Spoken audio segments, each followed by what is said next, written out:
Emisor Podcasting.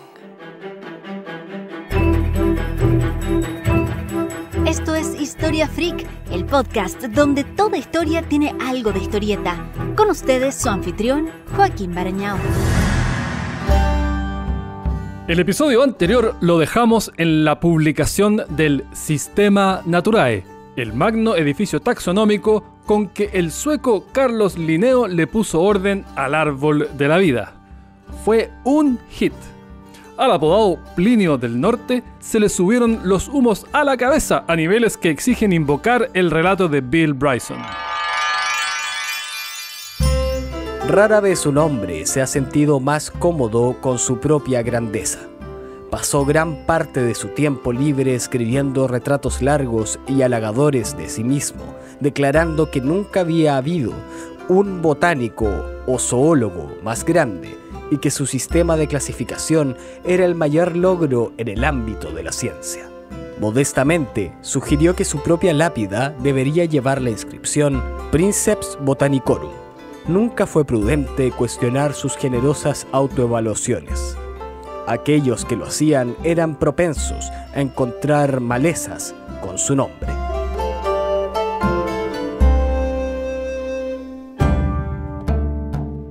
Con todo, el sistema de Linneo estuvo lejos de recibir un abrazo universal de parte de la comunidad científica. Su descripción de la reproducción sexuada de las plantas fue particularmente controversial. La plagó de alegorías maritales que incluye la representación de los pétalos de las flores como el lecho nupcial de la novia. Nombró clitoria a un género de plantas tropicales por su semejanza con ya imagina usted qué. Para la sociedad de la época no era grato rebajar la botánica a este plano impúdico, hasta entonces una aséptica actividad apta para delicadas damas de buena familia. El naturalista inglés William Goodenough reprochó sus nombres repugnantes, su desenfreno nomenclatural, vulgar lascivia y la brutal lujuria de su mente.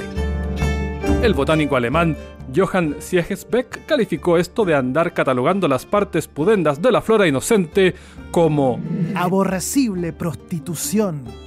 La venganza de Linneo fue nombrar a una despreciable maleza europea como Siegesbeckia orientalis.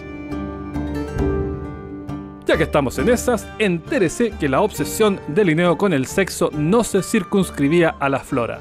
A las distintas partes de una especie de almeja le dio los nombres de vulva, labia, pubes, anus e himen.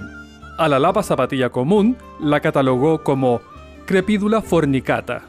El sueco fue además quien tuvo la ocurrencia de asociar a lo masculino el símbolo grecorromano de Marte, ese círculo con la flecha en diagonal arriba, a lo femenino el de Venus, ese círculo con la cruz abajo, y a lo intersexual el de Mercurio, el símbolo femenino con cachos.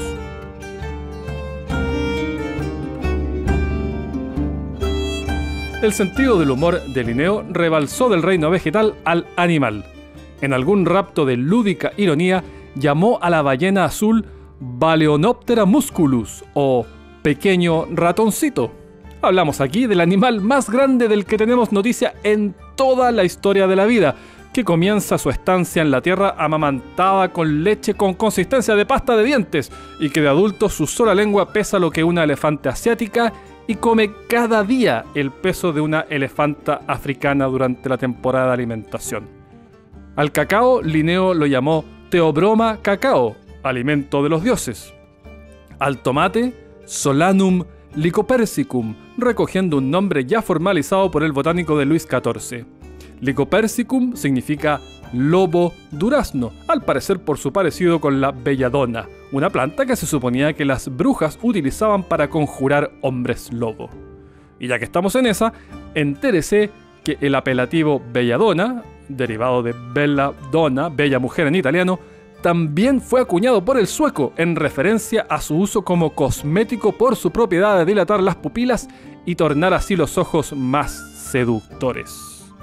Y por si alguna duda le quedaba de que al hombre le gustaba el show, Le cuento que diseñó un reloj que indicaba el paso del tiempo mediante la apertura y cierre de los pétalos de distintas especies de flores, según los ciclos circadianos de cada una.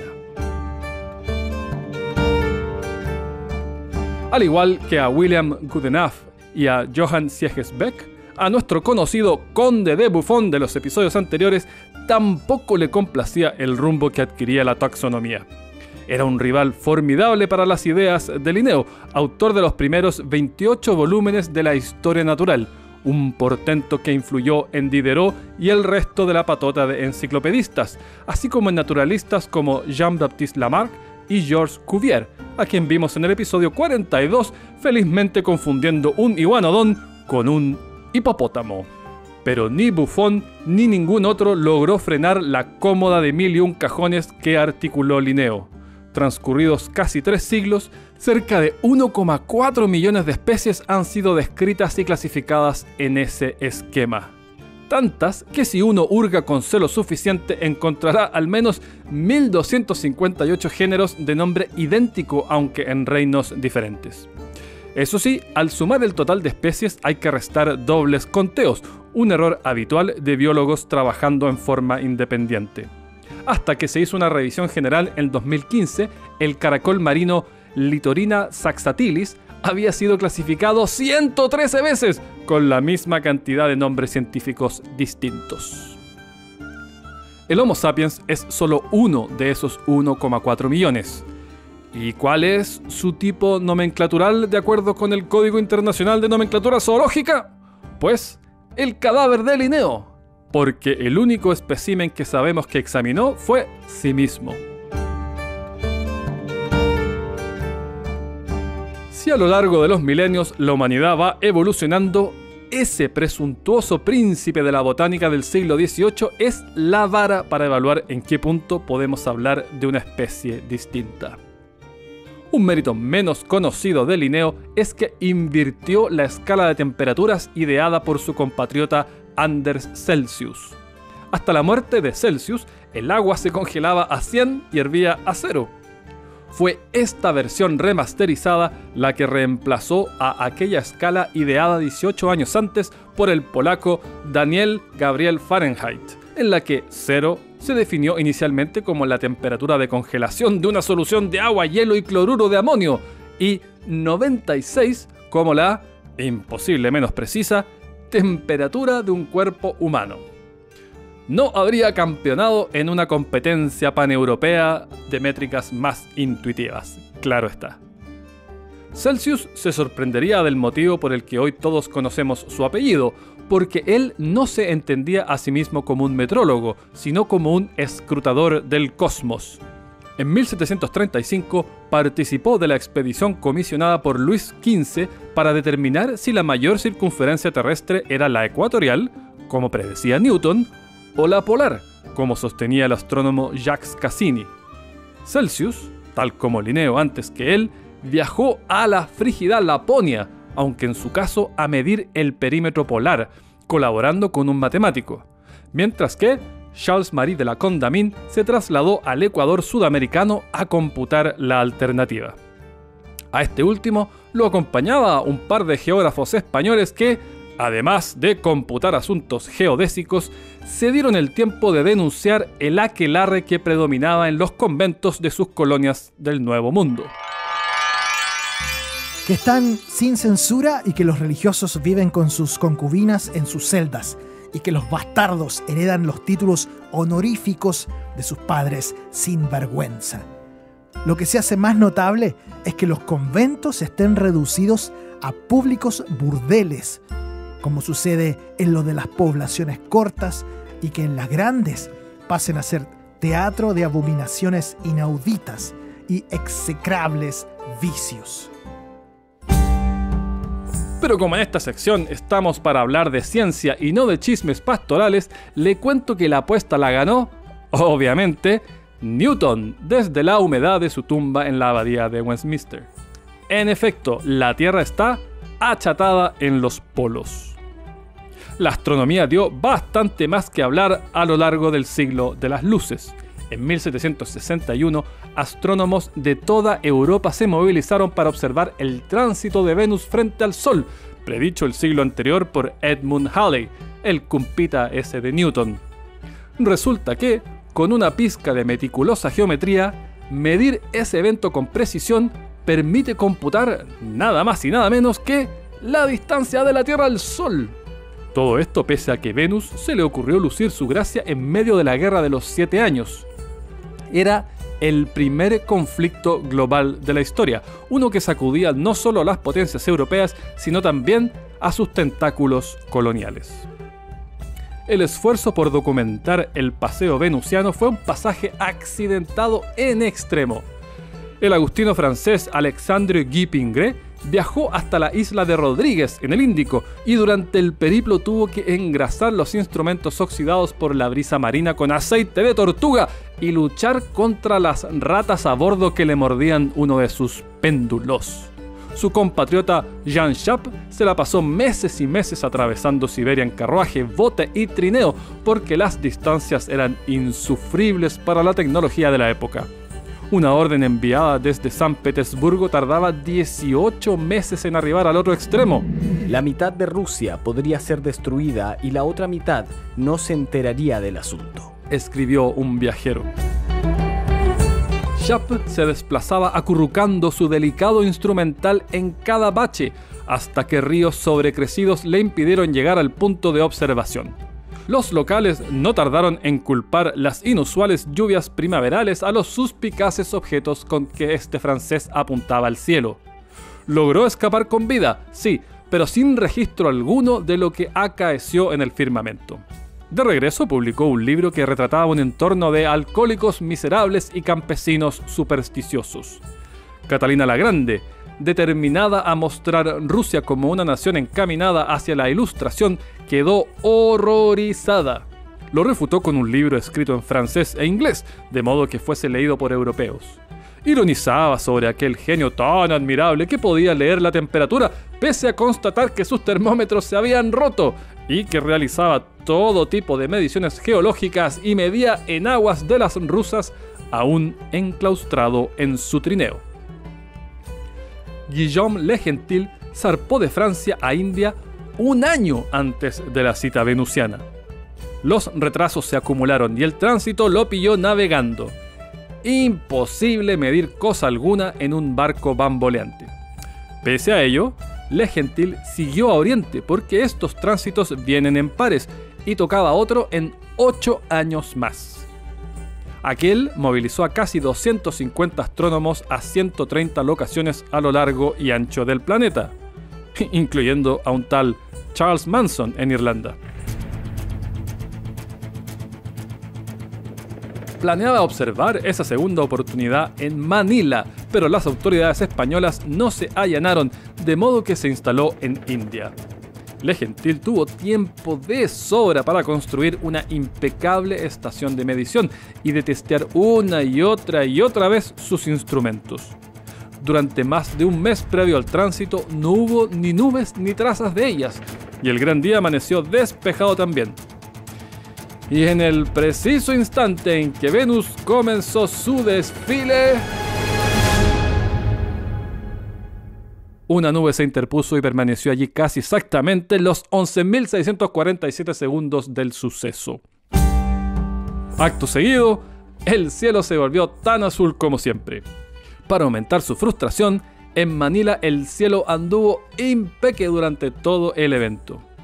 En el viaje de regreso, una endemoniada disentería por poco lo mata y lo retuvo casi un año.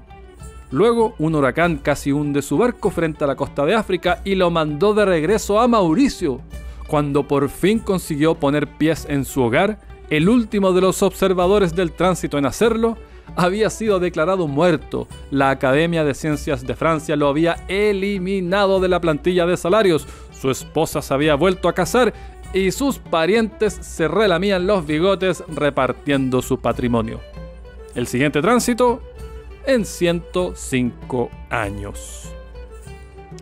Gracias a este esfuerzo colectivo, y con aporte igual a cero de parte de Le Gentil, la distancia al Sol fue calculada con un error de solo 0,16%. Halley, el motor póstumo de todo este revuelo, la había subestimado en un feo 26%. 3 meses después del tránsito, mientras los expedicionarios retornaban a casa y los datos comenzaban a compilarse, nació en Prusia otro paladín de las ciencias naturales, Alexander von Humboldt. Sus tutores de infancia se mostraban dubitativos si acaso incluso poderes ordinarios de inteligencia alguna vez se desarrollaran en él. Él, por el contrario, se tenía mucha más fe. De acuerdo con la leyenda familiar, cuando Federico el Grande le preguntó si conquistaría el mundo como su tocayo Alejandro Magno, respondió: Sí, señor, pero con la cabeza. A lo largo de enormes periplos, Humboldt obró experimentos por 1000 y estudió en cuantas áreas pueda usted imaginar. Inspirado por los testeos con ranas de Galvani que vimos en el episodio anterior, practicó dolorosos ensayos sobre sí mismo hasta dejar marcas visibles en su piel. Esas travesías inspiraron a Darwin a emprender una propia, y una vez embarcado leía a Humboldt en la claustrofobia de su camarote. Fue miembro de las principales sociedades científicas de su época, y los franceses hablaban de él como el nuevo Aristóteles. Su tratado Cosmos fue tan citado que revivió la palabra cosmos, que desde Pitágoras se herrumbraba en los pergaminos de los antiguos griegos. The cosmos is all that is, or ever was, or ever will be. Para ellos, cosmos denotaba orden, lo opuesto al caos, de la raíz indoeuropea kens, ordenar, origen también de cosmética. Por todo esto resulta tan risible que cuando Humboldt fue presentado ante Napoleón, la bestiecilla militar comentó con desdén: ¿Te interesa la botánica? Mi esposa también la estudia. Aunque lo que su enorme prestigio y fama nunca le reportó fue riqueza. Ni siquiera le alcanzaba para poseer la colección completa de sus propios libros. En lo que a medicina se refiere, en forma tenue, apenas perceptible, comenzamos a avisorar la luz al final del túnel con los primeros estudios clínicos. El rey Gustavo III de Suecia postulaba que el café era dañino para la salud, pero en vez de prohibirlo bajo pena de muerte, como vimos a los otomanos del episodio 38, decidió, maravilla de maravillas, testear su presunción. Ordenó que la condena a muerte de 2 reos gemelos fuese reemplazada por el siguiente experimento. Uno de ellos tomaría cada día 3 tazones de café, el otro 3 de té. Pues bien, primero murieron el rey y los 2 médicos a cargo del experimento. Muchos años después le tocó el turno al gemelo de la infusión, y el del café cerró la lista a avanzados 83 añitos. Con una muestra de n = 1, cualquier intento por exhibir estos resultados en una publicación contemporánea sería recibido con sorna y quizás algún palmoteo de espalda por la perseverancia, pero al menos sugería un cambio en el enfoque de hacer las cosas. Siempre el innovador sanitario, en 1778 Gustavo III impulsó una ley destinada a combatir el infanticidio. Las solteras podían parir donde nadie las conociera. A la partera le estaba prohibido preguntarle su identidad o la del padre, y el bebé era enviado a un orfanato. El protoensayo de control aleatorio que Gustavo intentó con el café corrió en paralelo a un intento estadísticamente más robusto comandado por James Lind, cirujano de la Real Armada Británica. En 1747 comparó varias curas de uso corriente para el escorbuto: sidra, vitriolo, vinagre, agua de mar, naranjas, limones y una mezcla de bálsamo de Perú, ajo, mirra, semilla de mostaza y raíz de rábano. Era un protoensayo de control aleatorio, hasta hoy el mecanismo predilecto para inferir causalidad. La conclusión de Lind fue la correcta. Las naranjas y los limones fueron los remedios más efectivos para esta destemplanza en el mar. Más de un siglo después, la Ley de la Marina Mercante exigió que todos los barcos proporcionaran 1 libra diaria de lima, un cítrico parecido al limón. Por eso apodaban limi a los marineros británicos. Con todo, el escorbuto estaba peor comprendido de lo que se creía. La vitamina C se destruye con facilidad, por luz solar, recipientes de cobre, etc. Y en ciertas circunstancias esto pesaba. Si bien a lo largo del siglo XIX la navegación a vapor volvió las travesías más cortas y con ello minimizó el escorbuto en alta mar, la expedición antártica de Robert Falcon Scott de 1904 reeditó los plazos de la era de las exploraciones. Scott descubrió con horror que la enfermedad seguía acechando a quien anhelaba extender la cartografía. Y tan tarde como en 1939, el médico de Harvard John Crandon decidió zanjar el asunto y adoptó una dieta de solo pan, galletas, queso, huevos, cerveza y chocolate por el tiempo que fuera necesario para estudiar los síntomas. Durante las primeras 18 semanas no sintió mucho más que fatiga excesiva y seguía operando como si nada.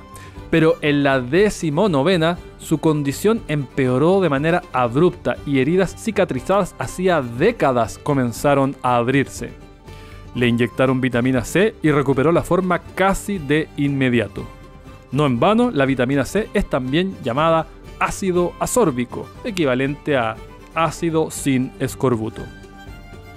Un caso más famoso es el ensayo que comisionó Luis XVI para probar si existía el magnetismo animal y el fluido magnético que postulaba Franz-Anton Mesmer, ese charlatán que originó el verbo mesmerizar. El rey convocó a Lavoisier, antes que lo guillotinaran, al médico Joseph Ignace Guillotin, inventor de Ya supone que, al astrónomo Jean-Sylvain Bailly, a Benjamin Franklin, embajador en Francia del recién nacido Estados Unidos, y al botánico Antoine Loret de Jussieu. El team de Sabelotodos diseñó el primer ensayo doble ciego, esto es, uno en que ni los experimentadores ni los experimentados saben a quién se le aplica el tratamiento. Todavía el estándar de oro en la medicina contemporánea. Concluyeron que no había evidencia del fluido magnético y que los beneficios constatados en algunos pacientes tras estos tratamientos se debían a la imaginación, un fenómeno hoy bien conocido. El placebo. Otro progreso médico del siglo XVIII, aunque de menor envergadura hay que decirlo, fue que amainó el tabú a la manipulación de cadáveres. Tanto así que en Escocia los estudiantes de medicina podían pagar sus aranceles universitarios aportando cuerpos. Claro que esto desencadenó problemas de otra índole. Aprovechando los incentivos pecuniarios, dos desalmados llamados William Burke y William Hare alquilaban inmuebles a los más pobres, los emborrachaban, los asfixiaban y vendían sus restos mortales a la Universidad de Edimburgo. La progresiva orientación científica en la medicina rindió su más extraordinario fruto al cierre del siglo en la lucha contra la viruela. Tan aterradora que algunos empleadores preferían contratar personas que ya lucían cicatrices del paso por su cuerpo, testimonio vivo de que no pondrían en riesgo a su entorno cercano. Un caballero llamado Edward Jenner resolvió ahondar sobre la viruela bovina. Es una dolencia emparentada, pero que solo causa ampollas en la piel. Lo intrigaba que las ordeñadoras que la contraían se volvían inmunes a la variante del virus especializada en aniquilar seres humanos. Jenner razonó que la exposición a una versión debilitada de la viruela podría otorgar resistencia. No era un concepto nuevo. En China, la variolización se practicaba desde al menos el siglo XV. Aplicaban insuflación nasal. Esto es, secaban costras de viruela, las molían y el polvo resultante se soplaba al interior de las fosas nasales, a veces mezclado con almizcle. Por la fosa derecha si era niño, por la izquierda si era niña. Quizás el 2% moría, pero aún así menos malo que el 30% que aniquilaba la viruela en estado crudo. En Boston, un improbable campeón de la práctica de la inoculación fue el reverendo puritano Cotton Mather, más conocido como Guaripola del enjuiciamiento de las supuestas brujas de Salem. No solo la ocurrencia de Jenner no era nueva, ya contaba con opositores. Hacia 1721, los intentos de inoculación de Subdiel Boylston fueron así recibidos por el clero y personal médico. Que un hombre contagie de viruela a una familia por la mañana y rece a Dios por la noche contra la enfermedad es una blasfemia. Que la viruela es un juicio de Dios sobre los pecados del pueblo y que evitarlo es solo provocarlo más. Esa inoculación es una usurpación de las prerrogativas de Jehová, cuyo derecho es herir y castigar. El reverendo Edmund Massey llamó a estas prácticas operaciones diabólicas en un sermón de 1772 titulado La práctica peligrosa y pecaminosa de la inoculación.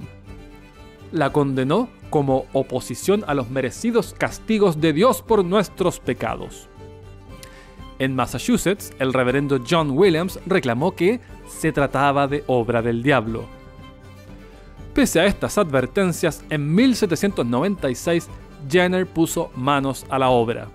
Había sido aprendiz de cirugía y anatomía de John Hunter, quien le impartió aquella máxima tan característica de la Ilustración acuñada por William Harvey, ese de la circulación sanguínea del episodio 64. No pienses, inténtalo. Hunter mismo inoculó a un paciente con gonorrea utilizando una aguja que, sin saberlo, estaba contaminada además con sífilis. Cuando el pobre diablo contrajo ambas, concluyó que quedaba demostrado su postulado de que eran la misma y única enfermedad, solo que manifestada de distintas formas. Honrando el arrojo tan propio de su época, Jenner recolectó pus de una ordeñadora y lo insertó en el brazo de un tal James Phipps, el incauto hijo de un campesino. Phipps contrajo la viruela bovina, como era de esperar. Una vez recuperado, le introdujo la viruela mortal. ¿Quién quiere experimentar con ratones si hay hijos de campesinos pobres en los alrededores? No hubo síntomas. Es ese prodigioso material vacuno el que explica que años después Louis Pasteur generalizara la palabra vacuna para todas las formas de esta invención, la que más vidas ha salvado en la historia humana. El logro lo volvió un tipo de renombre. Jenner. No podemos rechazarle nada a ese hombre, exclamó una vez Napoleón. Durante las guerras napoleónicas, Jenner ayudó a liberar prisioneros y extendió certificados que consignaban que tal o cual viajero era conocido suyo, que transitaba por el continente en pos de objetivos científicos y que merecía por tanto libertad de movimiento y protección.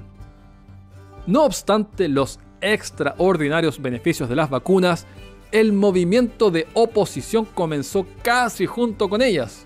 Algunos decían que produciría cara de vaca, que los vacunados se volverían peludos y que toserían como vacas. Un médico dijo: La viruela humana es una visita de Dios, pero la viruela bovina la produce el hombre presuntuoso. Lo primero fue lo que ordenó el cielo, lo segundo es, quizás, una atrevida violación de nuestra santa religión.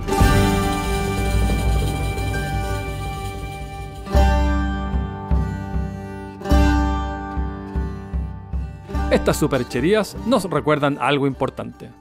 Muchas flores a la creciente sapiencia del siglo XVIII, y merecidas todas, pero la medicina, pese a todos los avances antes descritos, seguía varios pasos más atrás que sus hermanas en la ciencia. Los médicos no abandonaban aún sus torres de marfil, siempre abocados al estudio teórico del cuerpo. La desaseada faena de operar y surcir carnes no estaba a su nivel. La mayor parte de las cirugías eran llevadas a cabo por los barberos cirujanos, quienes, además de acicalar barbas o sacar dientes, extirpaban uno que otro apéndice cuando así lo demandaba la clientela. El padre de Claudio Monteverdi, el a veces llamado padre de la ópera, era uno de estos artesanos de la medicina.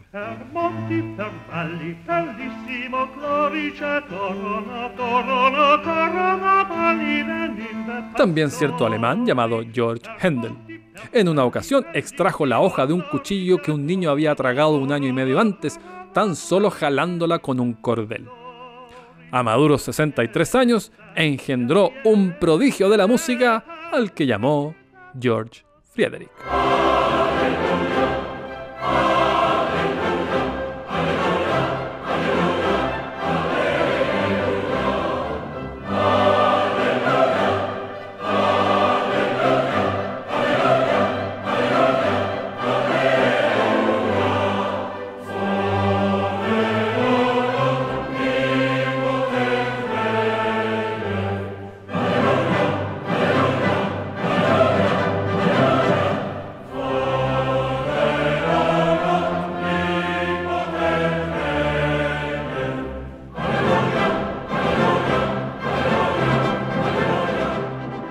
Frideric iba a sufrir también en carne propia los baches de la medicina de su tiempo. Afectado por cataratas, a los 66 se trató con un charlatán autodenominado Caballero John Taylor.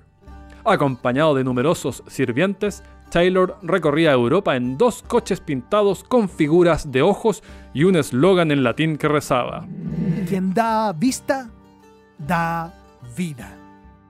Operaba solo ojos izquierdos, fuera cual fuera el afectado. Las cirugías no tomaban lugar en hospitales, sino en posadas a la vera del camino. Antes de proceder, profería una larga perorata ensalzando sus capacidades. Su método era doloroso y preparaba a sus pacientes con laxantes, sangrías y gotas oculares hechas de sangre de cerdo, azúcar y sal. De más está decir que la visión de Don George no mejoró. Murió 8 años después, casi ciego. El mismo Taylor trató las cataratas de un colega de Händel, nacido 36 días después y a solo 190 kilómetros de distancia.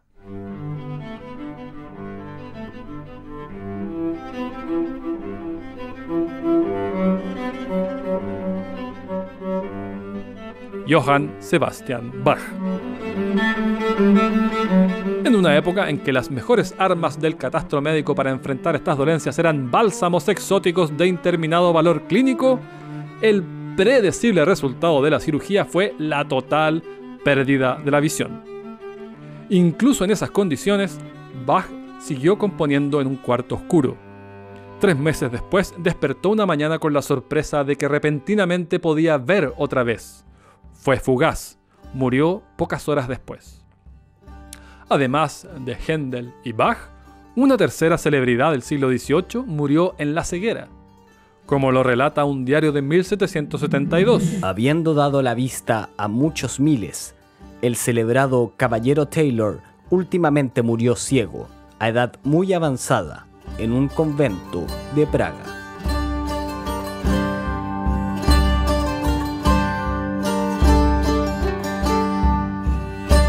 Una demostración más hilarante de lo mucho que a la medicina le faltaba aún por nivelar son los sucesos de 1726, cuando una británica llamada Mary Toft se las arregló para convencer tanto a su médico local como al médico del rey, Nathaniel Saint-André, de que había dado luz a conejos.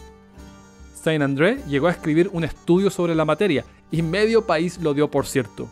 Cuando se reveló el engaño, la profesión médica se convirtió en el hazmerreír de la sociedad isleña. Y, con ojos de hoy, razones no faltaban. La opción preferida para borrar las pecas de los niños era la orina tibia.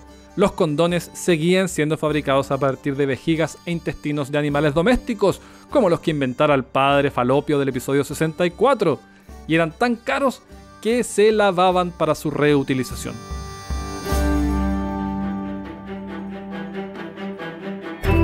No es del todo un mal apodo aquello de el siglo de las luces, siempre y cuando no pierda de vista que no todas estaban encendidas. Historia Freak es escrito y narrado por Joaquín Barañao. Producción Jorge Vilches. Emisor Podcasting.